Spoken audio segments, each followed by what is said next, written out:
Welcome back to our course. Great to see everybody, virtually, of course. Indeed, and it's been great to hear from you as we've started to read the comments and discussion that people have been bringing to the course. We always appreciate having your experience and your sharing, and as we go and develop this, we will change it, change what we're saying, change the journey that we're on together as we hear more from you and what you're experiencing and seeing as you think about these things with us. Sounds like a lot of you have seen similar trends to the kinds of things we've been talking about in our presentations and lectures here, and some of you are seeing different things, and it's really great to get that on-the-ground perspective to hear how things are going where you are. Mm-hmm.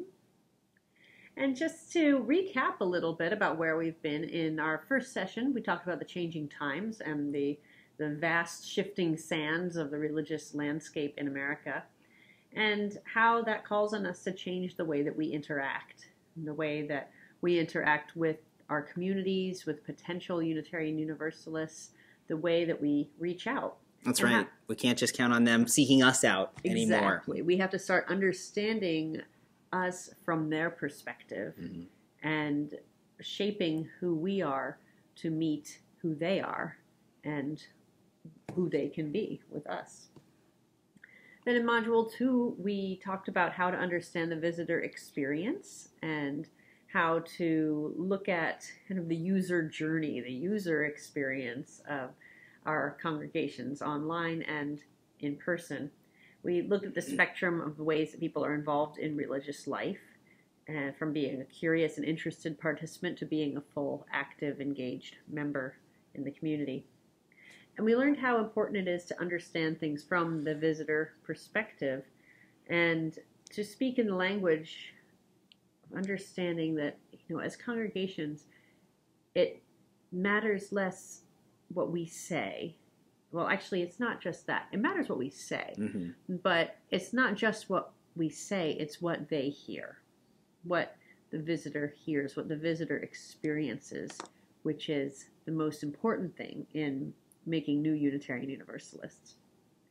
We discussed how to make magical, meaningful, and memorable experiences that really engage people, and how critical it is to emphasize the experience over the theology or the ideas or the proclamations that we might wish to make.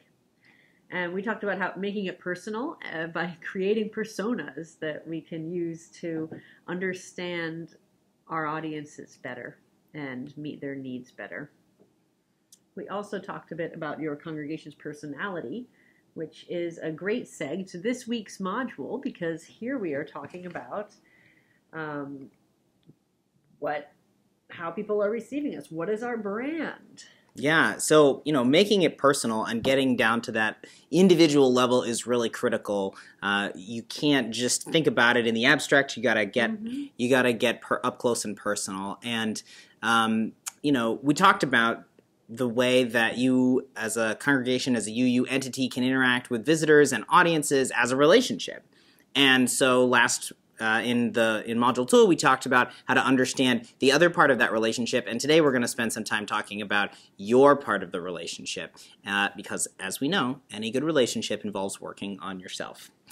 So the personas that we worked on in Module 2 are a tool. And we want to talk about another tool today, which is branding. And branding is a word that comes out of the private sector and the nonprofit sector. So let's dig into that a little bit and see what it means. A brand is really a combination of three things. It's values, its identity, and its personality. Your values are the things that are important to you. They're your commitments, they're the why you do the things that you do. Your identity is what you are and where you're located, and the things that you do, the actions you have, the programs that you run. And your personality is how you do those things. Do you do them with grave seriousness and a sense of the weight of your religious legacy? Do you do it with an eye towards fun and possibility? Do you do that as a warm, nurturing kind of family thing, right? So that's the personality that we talked about in the last module. And what a brand can do is bring all those pieces together in one easy to understand shorthand kind of way.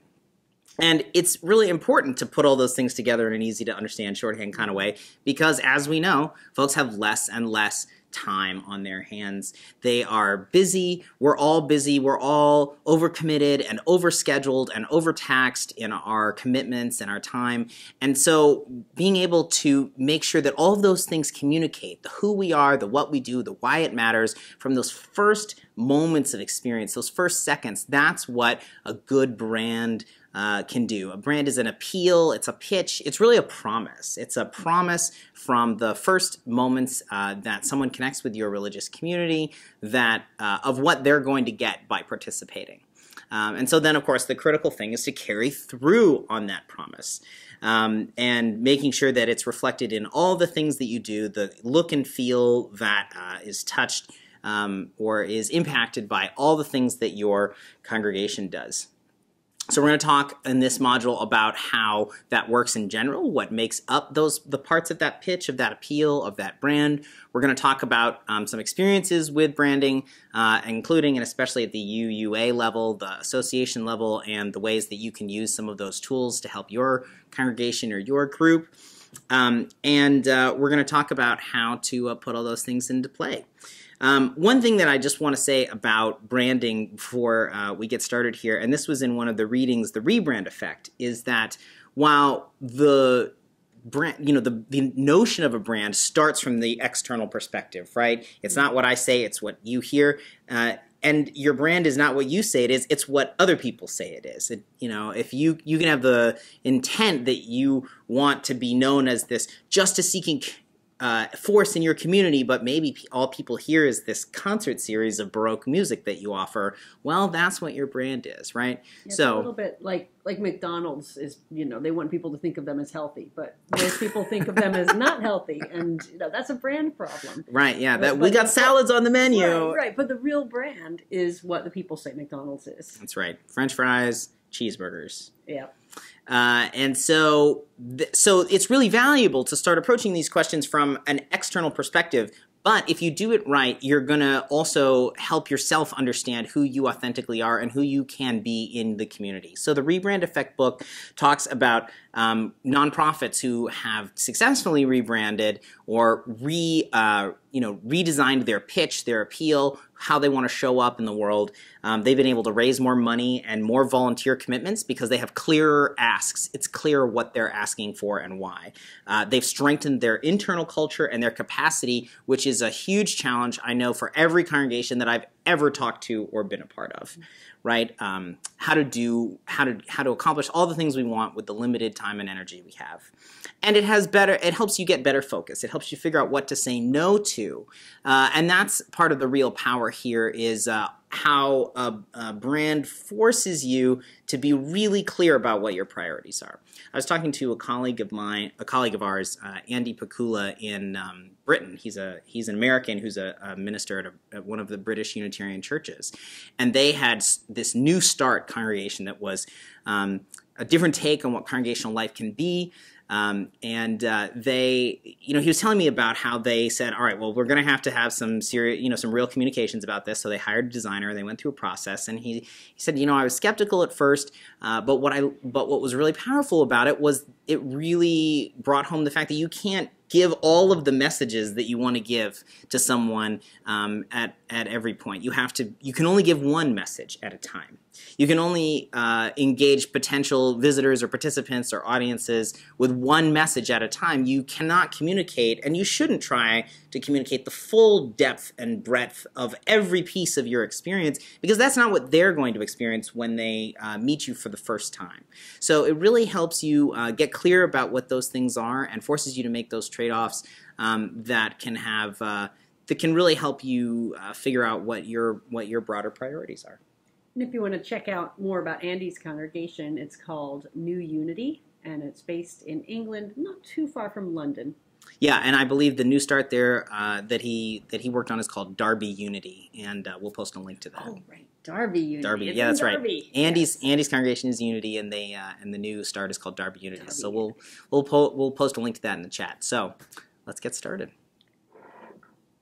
Cheers.